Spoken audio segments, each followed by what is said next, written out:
우리 좌우에 계신 분들과 함께 인사하겠습니다. 예수님은 승리자이십니다. 그렇게 인사하겠습니다. 예수님은 승리자이십니다.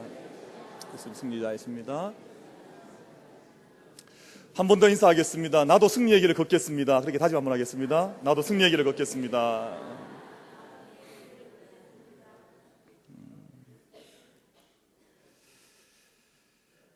저는 예배를 드리러 올라오면 하나님께서 매주마다 주시는 감동이 좀 다를 때가 있습니다. 그런데 오늘은 그 제게 주시는 감동과 마음과 은혜는 하나님께서 귀한 공동체의 한 지체되게 하신 것이 얼마나 감사한지, 우리 하나님의 교회의 한 가족 되고 또 한 믿음의 식구 된 것이 너무너무 감사하다 하는 그 생각이 계속해서 일어납니다.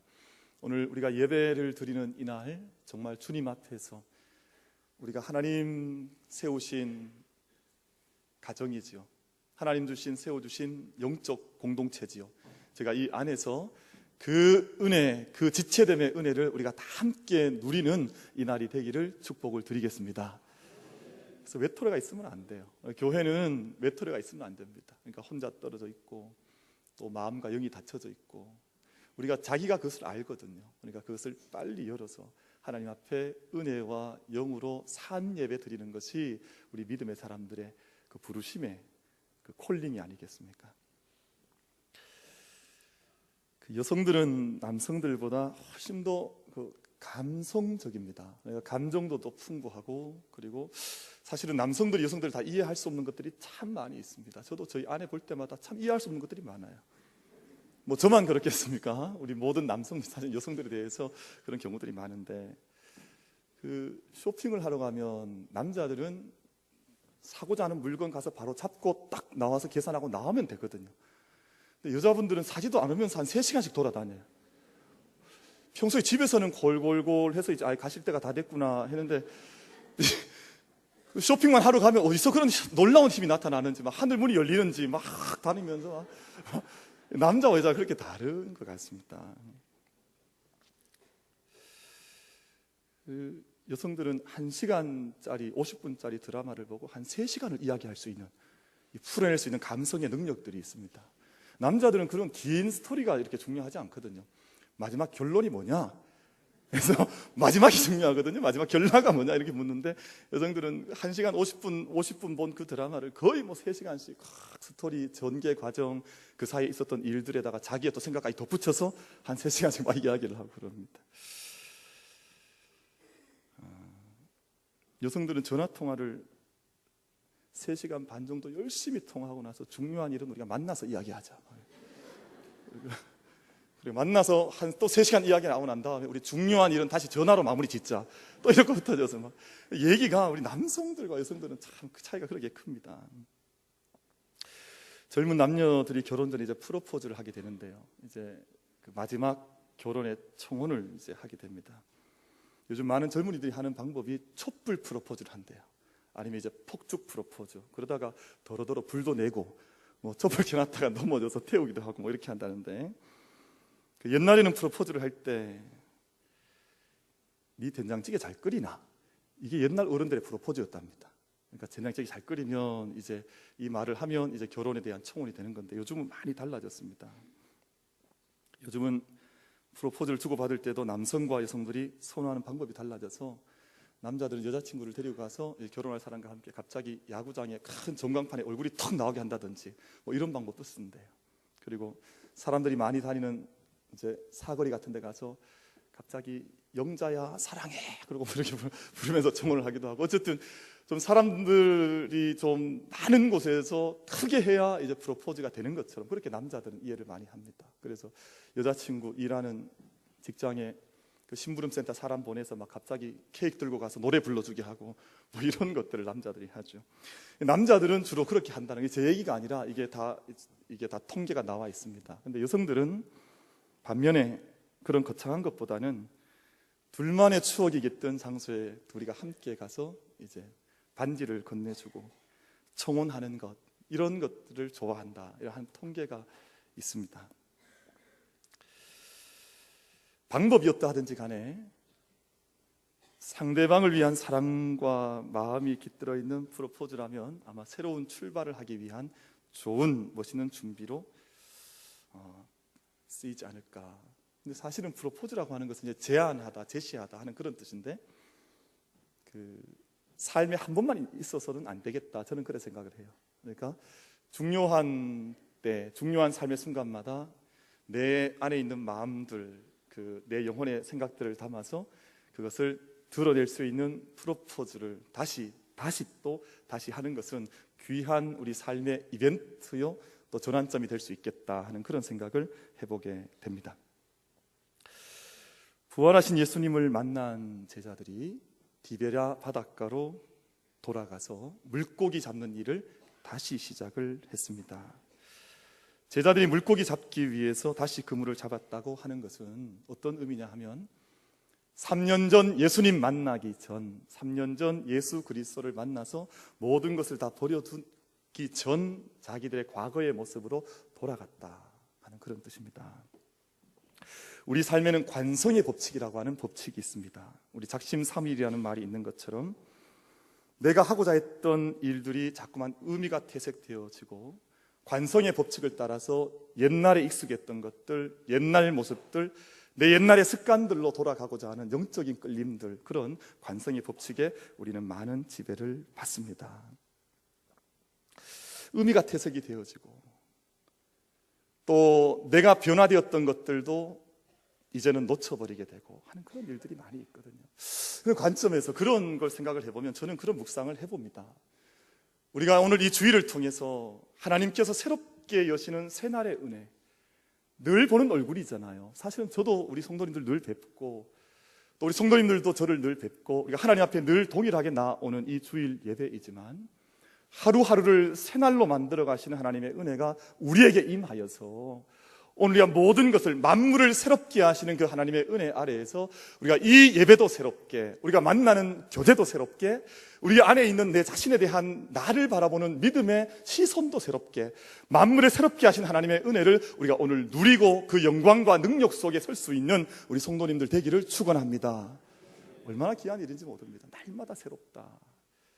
저는 그 은혜가 우리에게 있어야 된다고 생각을 합니다. 제자들 오늘 돌아가 보십시다. 부활하신 예수님을 오늘 저희가 요한복음 21장 말씀을 읽었는데요, 20장 말씀을 보면 부활하신 예수님을 만났거든요. 만나지 못한 게 아닙니다. 예수님, 부활하신 예수님 모습을 보았고 만졌고 만났음에도 불구하고 아직 그들은 사명을 위해서 쓰임받을 수 있는 준비는 되질 않았습니다.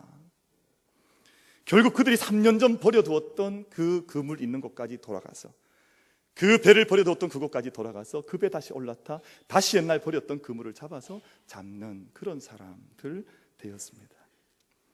분명한 확신과 뚜렷한 사명감 없이 밤새 그물을 던졌지만 그 그물에 걸려오는 고기는 없었다고 했습니다. 그렇게 날이 밤새던 날이 새어가는데 해변에 서 있던 어떤 사람이 소리를 칩니다. 그물을 배 오른편에 던져라. 제자들이 그 소리를 듣고 그 권고를 받고 정말 그 말을 따라서 배 오른편에 그물을 내렸더니, 던졌더니 그물 속에 그물을 다 건져 올릴 수 없을 만큼 많은 고기들이 그 그물에서 건져 올라져 오게 되었습니다. 근데 요한이 역시 눈이 민감해요. 요한복음을 보면 요한은 늘 미리 아는 그런 사람인데 예수님인 것을 압니다. 그래서 베드로에게 소리를 치죠. 주시라 소리를 쳤더니 베드로가 먼저 물에 그냥 텅텅 뛰어들어서 예수님을 향해서 달려갑니다. 베드로는 그런 사람이에요. 얼마나 행동이 빠른지 말고 기칠 때도 자기가 먼저 내리치고, 그리고 예수님 저기 물 위를 걸어 오실 때도 먼저 뛰어내서 물가를 막 걸어 뛰어 올라가고, 예수님 부활하셨던 무덤에 먼저 도착했던 사람은 요한이었는데 그 무덤 속에 점핑해서 먼저 들어갔던 사람은 베드로였습니다. 베드로가 얼마나 열정적인지 모릅니다. 오늘 말씀에도 보면 베드로가 먼저 바닷속에 풍덩 뛰어들어서 예수님을 향해서 달려가고 그 뒤를 제자들도 함께 따라가 예수님을 만나게 됩니다. 그렇게 제자들이 해변에 올라왔더니 예수님께서 그들을 위해서 먹을 것을 준비해 놓으시고 그들을 기다리고 계셨습니다. 아침 식사가 바닷가에서 제자들을 기다리고 있는데 밤새 아무것도 잡지 못하고 밤새 바닷바람, 강바람 맞으면서 추워 떨고 있을 그들 위해서 예수님께서 불을 피워 놓으시고 그들 위해서 음식을 준비하시고 예수님께서 마련하신 식탁 프로포즈로 제자들을 맞이해 주셨습니다. 그리고 그곳에 잡혀 올라온 고기 숫자를 다 세어보게 했더니 100 몇 마리였습니까? 53마리나 되는 큰 많은 물고기들이 그 그물 속에 들어와 있는 것을 함께 보게 됐습니다. 예수님께서 베풀어 주신 이 프로포즈는, 디베랴 해변가의 이 프로포즈는 지금 밤새껏 금을 내리고 3년 전 머물러 있던 그 자리로 돌아와서 아무런 목적도 없이 소망도 없이 향방도 없이 금을 내리고 있던, 금을 짓고 있던 제자들에게 너희 잃어버린 사명 회복해라, 네가 놓치고 있었던 삶의 목적 다시 찾아라, 네가 잃어버린 삶의 방향을 다시 찾으라고 하는 주님의 말씀으로 이 은혜를, 해변의 프로포즈를 예수님께서 베풀어 주신 것입니다. 신앙생활을요 5년 하고 10년 하고 20년 30년 하다 보면 영적 감각, 영적 날이 무뎌지게 되는 경우가 있습니다. 요즘 안타까운 것은 우리 믿음의 날이 무뎌지는 그 기간이 짧아지는 것을 제가 봅니다. 그 믿음의 날을 더 벼리고 더 갈아서 믿음의 날, 믿음의 영성, 믿음의 칼이 녹슬지 않게, 상하지 않게 만들어 가야 하는데 그것이 상할 때가 있더라, 그 말이에요. 여러분, 옛날에 우리 그 이발소 이렇게 가보면 이제 우리 이발사들께서 머리를 이렇게 깎아주시다가 이 칼이나 가위나 이렇게 쓰시다가 이게 잘 들지 않으면 이렇게 이발소에 이렇게 길게 매달려져 있던 가죽이 있었습니다. 그럼 거기에다가 싹싹싹싹 이렇게 하면 또 금세 이게 날이 서서 다시 그걸로 면도도 해주시고 머리도 깎아주시고 그렇게 하셨더랬지요. 교회가 영적인 감각이 무뎌지면 빨리 그 회복을 해야 하는데 그 감각을 회복하지 못하면 하나님께서 이 세상의 구원의 방주로 또 이 세상의 영적인 싸움을 하는 항공모함으로 보내주셨음에도 불구하고 마치 우리가 유람선 사용하는 것처럼 그렇게 교회가 무너져 내려갈 때가 있지요. 개인도 마찬가지입니다.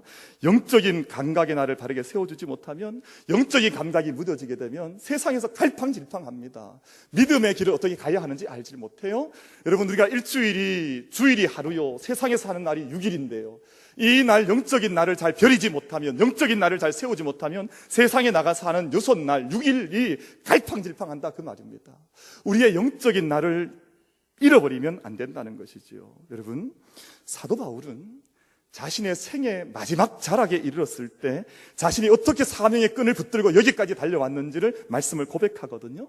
디모데 후서 4장 7절과 8절 말씀을 보면, 나는 선한 싸움을 싸우고 나의 달려갈 길을 마치고 믿음을 지켰으니 이제 후로는 나를 위하여 의의 면류관이 예비되었다. 내가 지금 관제와 같이 부음이 될 때가 다가왔다. 이 말은 내가 죽을 때가 다가왔다는 말이거든요. 내가 지금 죽을 때가 다가오는 이 순간까지도 내가 믿음의 길을 달려와 지키는 것을 놓치지 않고 내가 실패하지 않고 여기까지 달려왔다. 그렇게 사도 바울이 고백합니다. 사도 바울뿐만 아니죠. 여러분, 모세는 120세를 살았는데요 마지막 하나님 앞에 부름받을 때 그의 눈이 밝았다 그랬습니다. 눈이 밝았다는 것은 육체의 눈만 밝았다는 말이겠습니까? 성경의 말씀 그렇게 읽을 수 없지요. 그의 영적인 눈이 밝아서 비록 120세 되어서 하나님께 부름받을 자리에 이르렀지만 그 자리에서도 영적인 안목을 놓치지 않을 만큼 푸른 영혼의 능력 가지고 있었다, 그런 말씀 아니겠습니까? 여러분, 갈렙 기억하시지요? 갈렙은 80세에 하나님께 기도했습니다. 여호수아께 부탁했습니다. 내가 이 산지를 내게 주소서, 내가 이 산지를 내가 취하겠다. 그렇게 갈렙은 80세 되었을 때서도 그렇게 자기의 담대한 고백을 내어놓았더랬습니다. 여호수아는 어땠습니까? 여러분, 여호수아가 마지막 임종의 자리에 섰을 때 나와 내 집은 여호와를 섬기겠노라, 너희도 오늘 섬길 자를 택하라, 담대하게 믿음의 고백을 내어놨던 사람이 여호수아였더랬습니다. 여러분, 성경에서 말씀하는 모든 믿음의 어르신들, 믿음의 선배들은 한결같이 이런 삶을 살았습니다. 저는 바라기로는 우리 만민교회도, 우리 만민교회 모든 우리 믿음의 어르신들도 지금도 그렇게 잘 하십니다만 더욱더 하나님 앞에서 올곧게 영적인 분별력과 영적인 힘과 은혜를 올곧게 붙들어서 우리 믿음의 후배들과 함께 믿음의 교회를 하나님 영광 받으시도록 함께 섬겨갈 수 있는 은혜가 우리 어르신 세대들 가운데 있게 되기를 바랍니다. 우리 어르신 세대뿐만 아니죠. 우리 하나님 불러주실 때에는 아이는 아이대로 불러주십니다. 청소년들과 청년들은 그 세대에 맞게 불러주십니다. 중년은 중년대로 불러주십니다. 여러분, 다른 세대가 우린 다 다른 모양을 가지고 살아가지만 우리 교회가 저마다의 세대가 아름다운 하나님의 영광을 드러내고 또한 이 모든 것이 함께 어우러져서 하나님의 영광을 드러낼 수 있는 영적인 특성과 영적인 하모니가 아름답게 울려 퍼질 수 있는 우리 만민교회가 되어야 될 줄로 믿습니다. 신앙의 연수가 오래되다 보면 이런 말들을 할 때가 있습니다. 저는 아직 우리 만민교회에 와서는 제가 이런 얘기를 잘 못 들어봤는데요. 세상에 나가면 교회에 일반적으로 많이 들리는 이야기입니다. 어떤 새로운 일 하자고 하면 옛날에 내가 다 해봤는데 해보니 안 되더라. 너희들이나 좀 해봐라. 뭐 이런 얘기들이 많아요. 여러분, 하나님 앞에서 살아간다고 하는 것은 사명에 대해서 소극적이 된다는 말이 아닙니다. 하나님 앞에 살아간다고 하는 것은 패배주의적 모습을 가지고 이제는 내가 할 수 없다, 당신들이 하시오 하고 버려두는 것이 아닙니다. 우리 모두가, 정말 우리 모두가 복음 안에서 가슴이 뜨거워지고 눈이 열려져서 우리의 받은 사명을 회복하고 우리의 삶에 달려가는 목적을 다시 한번 바라보고 내가 왜 여기 있는지, 나를 왜 이곳에 세워주셨는지. 여러분, 지구는 둥글고 크지 않습니까? 70억 인가 살아가지 않습니까? 근데 그 가운데에서 우리가 한반도 땅에 우리를 허락해 주시고 또 그 가운데서 대구라고 하는 특별한 땅에 우리를 보내주시고 그 가운데 충리동에 서 있는 한 재단으로 보내셔서 우리를 함께 예배하게 하셨습니다. 그럼 이것이 우연이겠습니까? 우리에게 주신 사명이 있고 부르심이 있고 하나님께서 맡기신 은혜의 그 과정들이 있습니다. 여러분, 우리가 그 모든 것 놓치지 말고 주님 앞에서 함께 감당해 나가고자 하는 믿음의 도전들이 우리에게 있게 되기를 간절히 바랍니다. 누가복음 24장 16절 말씀을 보면 엠마오 마을로 가던 두 제자가 있습니다. 글로바라고 하는 한 제자와 다른 또 한 제자가 있었는데 그들이 마음의 절망을 했습니다. 예수님 살아나셨다는 부활의 소식을 들었음에도 불구하고 그들은 엠마오 마을로 갔어요. 부활 소식 못 들은 게 아닙니다. 부활 소식은 들었으나 엠마오 마을로 갔다는 게 중요하죠. 이상하잖아요. 근데 그때 예수님께서 그 곁에 같이 오셨더랬습니다. 오셔서 그들에게 예수님 말씀을 풀어주시고 또 그들과 함께 하룻밤을 묵으시면서 음식을 준비해 주시고 떡을 뗐을 때 그들의 눈이 밝아지고 가슴이 뜨거워지고 삶의 목적과 방향이 달라졌습니다.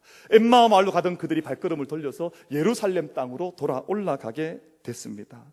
사랑하는 성도 여러분, 예배를 드리고 하나님 앞에 나아간다고 하는 것은 주님 앞에서 단지 주님 앞에서 내가 믿음 얻었습니다, 내가 하나님 부활 소식 들었습니다 라고 하는 나의 수동적인 들음과 내 믿음만을 내놓는 것이 아닙니다. 여러분, 오늘 이 예배를 통해서 하나님의 임재하심을 우리가 바라보면서 하나님의 말씀을 우리가 함께 전하고 들으면서 우리의 가슴, 우리의 심장이 뜨거워지는 은혜가 있게 되기를 바랍니다.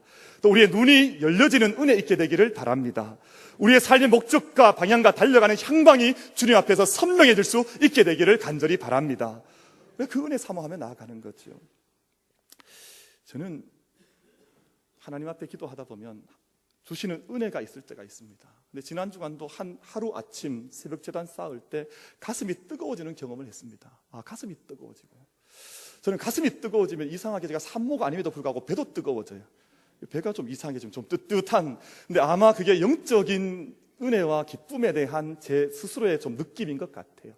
여러분, 우리에게 어떤 질병이 있든 또 우리에게 어떤 믿음의 우리 삶의 어떤 어려움이 있든 우리 안에 가슴이 뜨거워지고 우리의 눈이 밝아지고 우리의 삶의 향방이 달려지면 우리 가운데 하나님의 능력이 확고하게 나타나게 될 줄로 믿습니다. 우리 삶의 모든 어떤 상황 속에 처해 있다 할지라도 주님, 우리에게 부활하신 주님 찾아와 주시고 그분 때문에 우리 가슴이 뜨거워지고 우리의 눈이 열려지고 우리 삶의 방향이 달라지는 영적 은혜, 오늘 주일 통해서 누릴 수 있는 우리 모두가 되기를 바라겠습니다. 둘째로, 오늘 이 말씀, 예수님께서 디베랴 해변에서의 프로포즈를 주신 것은 하나님의 손이 우리의 손보다 크다고 하는 것을 말씀하는 대목입니다. 하나님의 손이 우리의 손보다 크시다. 우리들이 부름받은 사명의 자리는 다 다릅니다. 저는 목회자로 부름을 받았고 우리 성도님들은 성도님들의 자리에서 다 부름을 받으셨습니다. 어떤 이들은 교회로 부름을 받고 어떤 이들은 세상으로 부름을 받습니다. 로마서 12장 1절 말씀을 보면 내가 하나님의 모든 자비하심으로 너희를 권하노니 너희 몸을 하나님이 기뻐하시는 거룩한 산 제물로 드리라. 이 말씀에서 몸을 드린다는 이 말씀의 의미는 우리가 몸을 가지고 활동하는 모든 세상의 삶의 모든 영역에서 하나님 기뻐하시는 제사를 드려야 된다 하는 그런 말씀이에요. 제사가 오늘 6분의 7분의 1인 오늘 우리 교회에서만 예배를 드리는 것이 아니라 나머지 7분의 6을 가지고 있는 세상에서 예배드리고 제사드리는 삶을 살지 못하면 이 하루가 가지는 의미가 사라져버린다. 너희의 몸을 거룩한 산 제물로 드리라고 하는 것은 삶의 모든 영역 가운데서 하나님을 예배하라, 그런 말씀 아니겠습니까? 여러분, 목사의 사명 저는 거룩하게 받았습니다. 받고 있습니다. 그런데 목사의 사명만 거룩하겠습니까? 여러분, 목사의 일이 거룩하다면 여러분이 맡고 있는 회사와 여러분이 섬기는 가정과 여러분이 있는 모든 일터 역시도 거룩한 사역이라고 하는 그 영적 깨달음 속에서 여러분의 모든 일터를 섬겨 나갈 수 있게 되기를 바랍니다. 교회가 여기가 제단이라면 여러분의 가정도 제단입니다. 여기가 하나님을 올려드리는 하나님의 전이라면 여러분의 가정과 여러분의 일터도 하나님 예배 받으시는 바로 그러한 제단이라고 하는 것입니다. 하나님께서 교회의 하나님이시겠습니까? 아닙니다. 하나님은 교회에 갇혀있는 하나님이 아니시라 온 우주와 온 만물과 온 만왕의 왕으로 우리 하나님이심을 우리가 고백할 수 있는 우리 만민의 성도들이 되기를 간절히 바랍니다. 티베리아 바닷가에서 티베리아 해변가에서 예수님께서 숯불 피우셨지요. 그 위에다가 예수님께서 떡을 올리셨고 그리고 생선을 올리셨지요. 저는 이 말씀을 묵상하면서 그런 깨달음을 얻습니다. 이것이 성전 안에서, 예루살렘 성전에서 피워졌던 불도 있고 하나님께 올려졌던 제물도 있었지만, 제사를 드렸지만, 예수님께서 세상 한복판 가운데 찾아와 주셔서 거기에 불 피워주시고 거기에 고기를 올려주시고 떡을 올려주시면서 세상 한복판에서 드리는 제사를 예수님께서, 하나님께서 기뻐 받으시는 장면이구나 하는 그런 깨달음을 얻게 되었습니다. 사랑하는 성도 여러분, 우리가 주일에 은혜 받고 세상으로 돌아가야 되지요. 맞습니다. 맞는데요, 세상에서 6일 동안 승리했던 그 승존보를 가지고 주님 앞에 돌아오면 어떠시겠습니까? 그것 귀하지 않겠습니까? 왜 주일날 우리가 영적인 은혜를 함께 도전하고 주고받아야 되죠? 마땅한 일입니다. 반대로 나머지 6일 동안 세상에서 승리하고 믿음으로 살았던 그 믿음의 승전보, 믿음의 내용 하나님께 올려드리고자 하는 기쁨에 벅찬 그 감격을 가지고 주님 앞에 돌아와서 우리가 날마다 하나님 주시옵소서라고 하는 예배도 좋지만 내가 쌓았던 이 예배의 삶의 제사를 주님 받아주시옵소서, 그렇게 우리가 그런 영광의 예배로 매주 승리할 수 있는 우리 만민교회가 될 수 있게 되기를 간절히 바랍니다. 누가복음 10장 말씀을 보면요, 예수님께서 70인 전도대를 파송을 합니다. 그런데 70인 전도대가 세상 가운데로 나아가서 복음을 전했습니다. 복음을 전했더니 귀신들이 쫓겨나갔습니다. 마귀가 하늘에서 뚝뚝 떨어지는 것을 예수님께서 보시게 되었습니다. 얼마나 놀라운 일이 세상에서 벌어졌습니까? 그러니까 예수님과 함께 있을 때의 능력이 아니라 지금 정말 제자들의 능력은 세상으로 파송받아서 그 땅에서 자기의 일들을 감당할 때 그곳에서 하나님의 영광과 능력이 나타난다는 것을 말씀하시는 거잖아요. 그래서 제자들이 너무너무 기뻤습니다. 돌아왔더니 주님 뭐라고 말씀하십니까? 귀신이 쫓겨난 것으로 기뻐하지 말고 너희 이름이 하늘에 기록된 것을 인하여 기뻐하라, 그렇게 말씀을 하십니다. 여러분, 우리가 정말 우리 안에 있는 영적인 본질이 뭔지, 우리가 섬기는 이 땅에서 어떻게 하나님을 섬겨가야 할지 믿음 안에서 우리가 다짐하고 고백할 수 있는 나머지 7분의 6의 자리에서 7분의 1이 아니라 그 모든 자리에서 하나님을 섬겨나갈 수 있는 우리 만민의 성도들이 될 수 있게 되기를 축원을 드리겠습니다. 어떤 어린아이 하나가 어머니 손을 잡고 이제 시장에 나가게 되었는데, 아이가 앵두를 되게 좋아하는 아이였었는데 과일 가게를 지나다가 앵두가 이렇게 진열되어 있으니까 그 앞에서 서서 움직이질 않고 그것을 계속해서 마치 침을 흘리면서 이렇게 보고 있는 겁니다. 그러니까 주인 할아버지가 너무나 좀 애가 어린데 과일을 좋아하니까 마음에 이제 동함이 있으셔서, 얘야 너 앵두 좋아하냐? 예. 그러면 네가 거기 있던 앵두 네 손으로 좀 한 움큼 가져가라. 그렇게 했더니 애가 안 가져가는 거예요. 그냥 가만히 서서 그 앵두를 계속 보고 오는 겁니다. 야, 앵두를 가져가라니까. 그러니까 아이 안 움직입니다. 어쩔 수 없이 주인 할아버지가 자기가 이렇게 앵두를 한 움큼 퍼서, 야, 내 옷 펼쳐봐라. 그래서 아이한테 이렇게 앵두를 줬습니다. 아이가 이제 인사를 꾹꾹하고 돌아왔습니다. 그러니까 엄마가 이제 옆에서 그걸 다 봤으니까 집에 와서 물었습니다. 야, 왜 할아버지가 앵두 가져가라고 할 때 왜 안 가져가고 그렇게 할아버지가 주게 하냐? 그랬더니 아이가 뭐라고 하냐 하면, 제 손보다 할아버지 손이 크잖아요. 그러니까 아이는 그 할아버지 손이 크다는 걸 알고 있는 거예요. 꼭 어릴 때 제 모습 같아요. 얼마나 영특한지. 여러분, 우리 손은 작습니다. 우리의 손은 작지만 하나님의 손이 크시기에 우리가 이 세상을 품어 안고 이 세상 가운데 나아가서 일을 하면 우리의 여러분의 가정이 되든 직장이 되든 모든 자리에 하나님의 손이 여러분의 손을 통해서 역사해 주실 줄로 믿습니다. 우리가 그 은혜의 사실을 기억하면서 나의 능력은 작지만, 나의 손은 작지만 내 손을 하나님께 올려드리고 내어놓으면 이 손을 통해서 일하실 하나님의 능력은 무궁무진하다고 하는 그 믿음 속에서 이 세상 속에 승리의 걸음을 달려가는 우리들이 되기를 간절히 바랍니다. 요즘 삼시세끼라고 하는 드라마인가요? 그 뭐 이렇게 리얼 프로그램이 있어서 사람들이 무슨 신드롬이 일어났다 그러더라고요. 무슨 차준마라고 하는 무슨 신드롬이 일어날 만큼 인기를 누리고 있다는데요. 여러분, 예수님께서 숯불에 생선과 떡을 준비해 주시고 한 끼 식사를 그들 위해서 마련해 주셨습니다. 피곤하고 지친 제자들을 그 상으로 초대받아서 어른 몸 녹이고 줄였던 배 채워가면서 예수님 앞에 아무 말씀 못하신 채 그 은혜 그곳에서 디베랴 해변 프로포즈 하시는 장소에서 그 사랑 마음껏 받아 누리게 됐습니다. 여러분, 성경이 말씀하는 식탁은 구원의 자리입니다. 환대의 자리입니다.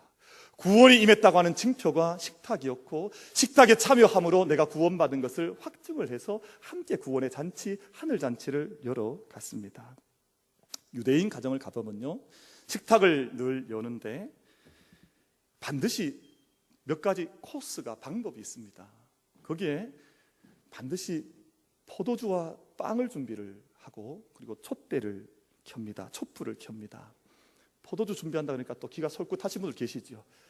포도주와 빵과 촛불을 준비를 하는데 여기에 촛불을 누가 켜겠습니까? 누가 켤 것 같습니까? 이 식탁에 촛불을 켜는 것은 반드시 유대인 어머니가 켜도록 되어 있습니다. 아버지가 켜는 게 아니에요. 어머니가 초에 불을 밝히고 가족의 수도로 작은 불에도 불을 밝히고 그렇게 합니다. 어머니, 믿음의 어머니들이 가정에 밝은 빛이 되고 그 가정에 기쁨이 되어야 된다고 하는 것을 상징하는 행동입니다. 그래서 우리가 아내를 안해라 그러잖아요. 아내, 집 안에 있는 햇빛이라는 그 말 아닙니까? 아내라는 말이. 그러니까 그 안에 불을 켜서 아내들이, 어머니들이 가정 속에 불을 환하게 밝혀주는 것이죠. 그러고 나면 아버지는 아이들을 위해서 기도를 해줍니다. 식탁 자리에서요. 그래서 우리 아들이 야곱과 같은, 요셉과 같은 자손들 되게 해주시고 우리 아들이 아론과 같은 아론의 자손들 되게 해주시고 또 딸을 위해서도 기도하죠. 우리 딸이 사라와 같은 여인 되게 해주시고 리브가와 같은 여인 되게 해주시고. 미국 사람들은 리브가라는 말을 대단히 좋아합니다. 우리 성경에서 레베카거든요. 레베카, 리브가죠. 얼마나 아름다운 여인의 이름으로 인정받는지 미국 사람들 이 이름 쓰는 걸 너무너무 좋아해요. 갔더니 레베카가 많아요. 레베카 그러면 우리 김씨 돌아오는 것처럼 똑같이 그렇게 많습니다. 얼마나 이름을 중요하게 생각하는지. 그런데 이 이름을 불러가면서 아버지가 그 머리 위에 축복권을 가지고 기도해 준다 그 말입니다. 어머니는 빛의 제사장이요, 아버지는 축복의 제사장으로 가정을 그렇게 섬겨나가서 식탁을 베풀어 주니까 아이들이 그 자리를 통해서 영성이 뭔지, 믿음이 뭔지, 어떻게 하나님을 섬겨야 하는지, 말씀의 권위가 무엇인지를 깨달아가는 거죠. 그리고 거기서 잠언 31장을 읽습니다. 찬송을 부릅니다. 그렇게 식탁에 공동체를 마련하는 것이거든요. 사랑하는 성도 여러분, 세상에는 굶주린 자들이 많습니다. 영적으로 줄인 자들이 많습니다. 정말 환대함을 기다리는 자들이 많이 있습니다. 여러분, 우리 삶이 이미 우린 주님께 환대받은 자들 아닙니까? 우리 역시 영적인 눈으로 보면 우리 위하여 주님께서 불을 밝히시고 또 우리 위하여 몸과 살과 피를 우리 위하여 다 내어놓으신, 오늘 비아 돌로로사 찬양을 했습니다만 그 길을 가셔서 우리에게 영적 식탁을 베풀어 주신 분이 우리 주님 아닙니까? 그렇다면 오늘 우리들도 우리의 가정에서도 그러하고 우리의 직장에서도 그러하고 우리 이 재단에서도 그러하고 우리 역시 세상을 위해서 불을 밝혀두고 하늘의 fire from heaven, 우리 안에 두신 하늘의 불을 간직하고 그 위에 생명 양식을 마련해서 이 세상 사람들을 초대하고 환대해서 죽어가는 이 땅을 밝힐 수 있는 이 재단 될 수 있게 되기를 간절히 바랍니다. 우리 교회가 예수 그리스도를 통해서 세상을 위해 내놓을 생명의 밥상 풍성한 교회가 되게 하시고 또한 여러분의 삶에, 우리의 삶의 그 식탁통에 사명의 회복, 생명의 능력의 회복 있게 하여 주시옵소서. 그런 기도하는 마음으로 주님 앞에 나아가 이 하루 승리할 수 있는 안식일로 보내는 우리 모두가 되기를 축원합니다. 여호와는 내게 복을 주시고 너를 지키시기를 원하며, 여호와는 그의 얼굴을 내게 비추사 은혜 베푸시기를 원하며, 여호와는 그 얼굴을 내게로 향하여 드사 평강 주시기를 원하노라.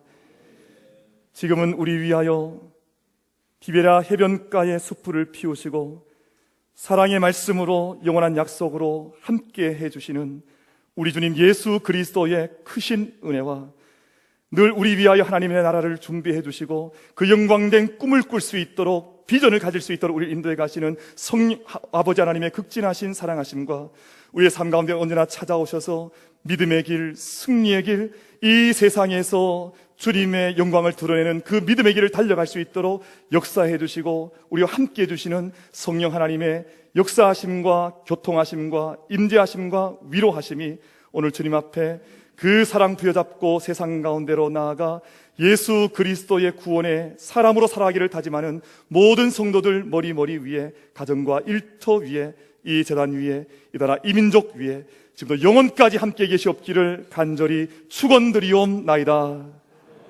아멘.